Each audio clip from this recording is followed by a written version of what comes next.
my job is to try to connect all these pieces so that people want to come to work and they're excited about that and giving it back.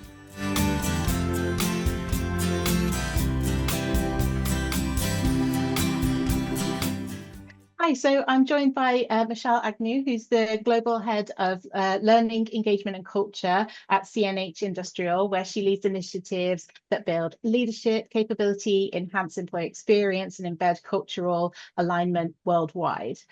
She has over 20 years experience in HR and talent development, including senior roles at the American Red Cross, combining strategic insight with a passion for creating learning ecosystems that help people and organizations thrive. So Michelle, welcome. Thanks for having me, Christy. It's lovely to meet you.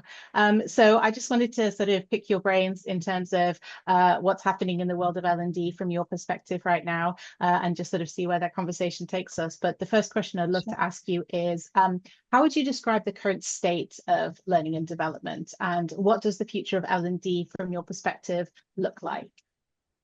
Yeah, it's an interesting question. I think holistically, I don't know if everybody else feels the same, but I feel like I'm always behind. The pace of change that's happening and how quickly with particular with technology and things like that continue to come up and evolve, and the way that our organizations have to evolve to be competitive. The pace of the change is so fast that I don't think we're really fully equipped. And personally, I think I saw this big shift as we went through the changes with the pandemic, and how we made major organizational shifts with people then becoming working from home, and the technology that went with that, and then building the skill gaps all along the way with those kinds of things. So the future of L&D from my perspective is I see a real need to focus on change management and change leadership, because people are getting burnt out as a whole. They're fatigued by the amount of change that we are asking them to complete and how to grow their skills in this way. And so they don't even have maybe the amount of trust that we need from them in terms of change. And so their energy and engagement behind some of those changes can be challenging. So I think the future of L&D, if we really want to be successful, we have to get behind that change leadership, helping people to kind of understand why we're making some of the changes, and get them involved and empowered and engaged from the front side of it, so that they can feel like they're part of that and they understand it. And then the other key thing is not just the change management of it, right? Like the tactical execution, but much more about how our people feel about these different changes, and to embed change into the way of working. So it's not like they don't feel overwhelmed with all of the different changes that are coming, but they have adapted to that being part of what's expected every day, and really being change champions and excited about that change versus resisting it. Yeah, it sounds incredible, but also aligned with what we're hearing at some of our exchanges and from our global kind of community. So just to reassure you, you're certainly not on your own in feeling behind there. But I think that idea of change it's inevitable, and getting behind that and getting ahead of that is certainly some a place in which learning can really kind of help the organization. Thinking about the organization sort of generally, what to you is the difference between a learning organization that's kind of purely focused on skills and knowledge versus one that is concerned with engagement and culture, as you kind of look after in your current role, and creating, in your words, kind of like great places to work? What would that be for you? Yeah, I think sometimes we tend to take a siloed approach in general, right? And so when we think about developing our people, or making sure that they want to come to work that day, or the relationship with their manager, we think about all those different segmented pieces. And from an employee experience perspective, employees are bombarded. It kind of links with that change piece I was just talking about. They're bombarded with all this feedback and all of these different work streams, and how do they contribute? And it just feels like overwhelm. If you link that to all the stuff we get in our personal lives too, where we're bombarded with advertisements and social media reminders and all this stuff, it creates a lot of noise that people have a hard time sifting through. So from my perspective, approaching things from a much more holistic way, and saying, how do we create an awesome employee experience where people want to come to work? This is maybe kind of silly, but I have 3 daughters, teenage daughters. And when people ask me, or they ask them, what does your mom do for work? They couldn't tell them. My oldest daughter would say, I think she just rearranges her work, like her workstation, basically, 'cause she has no idea, right? So she makes something up. And so when I try to describe to them what it is I do, I say, okay, think about how you feel when you're getting ready to go to school on a Sunday night, right? Like, do you want to go? Are you excited about something? I'm like, when you get older and you graduate, you go through schooling and you go to work, you're going to have the same kind of environment. You're going to decide, are you excited to go? Or do you have like this pit in your stomach that says, oh, I really don't want to do this, or I'm unmotivated. My job is to try to connect all these pieces so that people want to come to work and they're excited about that and giving it back.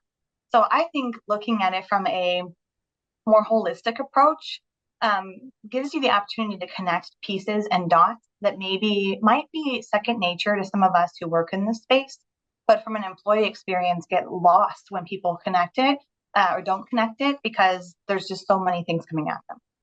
Yeah, I mean, I love that. And I really, the articulation is just a perfect one. And I think quite often when, we talk about L&D, folks outside of the space go, what on earth is that? What does, Yeah. what does that stand for? And what do you do? So I really like that articulation. And there's that truism at the moment, isn't there? That the culture of a company is how you feel on a Sunday evening. And so, yeah, I really love that. That's kind of like how you see your piece in the puzzle. Yeah, really wonderful. Thank you so much. Yeah. If I could just move now to kind of thinking about the engagement and culture piece, how do you align that engagement and culture piece with business outcomes? Talking about the current context, it's really important. So L&D has to obviously speak to, demonstrable ROI. So how do you kind of do that alignment? Yeah, it's always hard, I think, to prove ROI in general because it's really hard to isolate that this specific activity, whether it was an engagement initiative or an action, or it was a specific learning or development, leadership development approach that made this exact, that you can't isolate that variable. So it's really tricky. At the same time, there's plenty of research out there that shows that obviously employee engagement and how people feel about the employee experience and how much they want to contribute from a discretionary effort makes an impact on the bottom line, right? I mean, you can see that looping back into that change perspective. There's tons of research out there from leading organizations that can prove that organizations that can navigate change in a positive and engaging way do exponentially better on the bottom line than those who don't. But when you look at your own team and you're trying to prove that, within the business units, I think it's important to make it personal for the business leaders, right? So like you can connect that with storytelling and things too. Like think about times in their career, how it made an impact on their engagement level when they came back through those things. And that's one way, even for like a department of one, could make a positive impact in that. It's also important to understand from the business leader what's important to them. So, like, Yeah. not just saying, pushing down someone's throat, you need to focus on learning because it's the right thing to do, or engagement because people want that. But what's important to them, and how can you utilize these tools to help them win, right, and accomplish their objectives? If you have a more mature data analytics approach, for example, so some people who use engagement surveys, you might have an opportunity to isolate some of those variables a little bit more. So, for example, you could connect if you're measuring like a individual manager response to an action taking, for example, you could do a comparison of did the manager take action or not, and can I compare the overall employee engagement score with a manager that does this or doesn't? In the same way, you could compare things like did this manager go through this particular leadership development program? What was their engagement score prior to this for their team versus after? So Mm-hmm. there are ways in which, of course, you can connect those outcomes. You can obviously measure as well, too, in terms of general appreciation for it. Are people getting engaged? Do they want to participate in these things? Are you having to like really push it, or is it something that the leaders are promoting within their teams because they've seen the value? So there's a lot of different ways. It's not a cookie cutter approach because it depends on your resources, the maturity of your data analytics system, and your listening strategy. But overall, there's definitely ways you can make strong connections to show the value of the work that's being done. Mm-hmm. I love that. And I think that ties into what you were saying before about kind of the purpose of your role in terms of connecting those dots. Because I mean, talk about taking the holistic approach. If someone can feel and see the purpose in the learning that they're doing, they're engaged with it from that perspective. And yeah, it's that's wonderful. It's a great way of looking at it. Thank you so Yeah. much.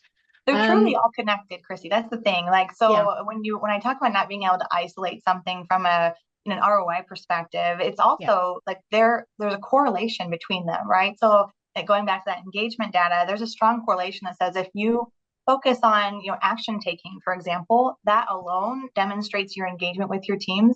And so if you focus on one thing, you're going to have a positive correlation of increasing, three or four other things as well. So all those pieces are truly connected and you can make a positive impact just even by focusing on one thing at a time. I love that. And I think that's part of what I like about our community and how we bring folks together when we do our exchanges and we do, interviews like this virtually. I think the idea of connecting the dots and seeing the kind of the bigger picture and sometimes being able to step outside of the kind of the box that you're in within your role to see the bigger, the bigger picture. I think that's really lovely. And I truly a kind of privilege to hear. So thank you for sharing that. Absolutely. If I could just ask one final question, it's a little bit Sure. tongue-in-cheek, this one, if I could be. Yeah. What would be your controversial L&D opinion? Yeah. So I love this question, by the way, because I like to see things from different angles and to almost take them to the extreme before you bring them back into the other, the more balanced approach. I think my controversial opinion would be that someday the need for any kind of technical expertise would be gone. Okay. And so instead, what would differentiate a person is really much more about their people skills in terms of Yeah. how they connect with others, how can they identify, navigate, and even leverage the human connection piece of it. Now, obviously, that's probably not going to be really, of course, we need technical experts, but there are, with the evolution of things like AI and things like that, the need to have some of that instant knowledge in the back of your mind isn't as strong as maybe it was even 5 years ago. So if we imagine where things are going to take us in the future, one thing AI can't reproduce is human connection, right? So when we think about how we navigate partnerships and relationships and collaboration and things like that, those are the skills that I think are really transferable across all roles that you have. And it's something that can set you apart as you continue to learn and grow. I love that. And I think that fits quite nicely into the box of controversial opinion because folks feel, a certain way about, call them what you will, the soft skills, the power skills. But I think that human connection piece is just, it's truly what is magical, I think, about the world of L&D and something that I'm really happy to be continuing to do and thrilled to hear you say the same. So thank you for that. Absolutely. Thank you so much for your time. It was really lovely to meet you, Michelle. Happy to be here. Thank you so much.